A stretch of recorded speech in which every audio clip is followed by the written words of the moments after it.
नमस्कार, आपण पाहत आहात तहलका वर्धा. सेलू सुकडी रोडवरील वर्धा बायपास पूल जवळ आयशर वाहनाच्या धडकेत 12 वर्षीय सायकल स्वार मुलाचा जागीच मृत्यू झाल्याची घटना आज 17 मार्च दुपारी सुमारे 2 वाजताच्या सुमारास घडली.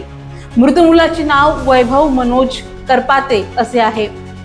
वैभव हा सेलू येथे नातेवाईकांकडे आला होता.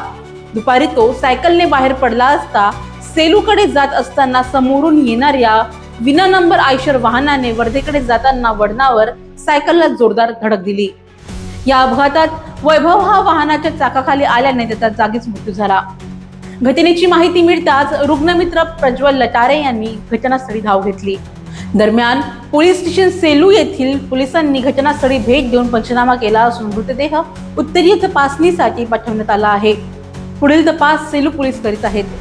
भागातील इतर बातम्या आणि अपडेटसाठी आपण पाहत राहा तहलका वर्धा. धन्यवाद.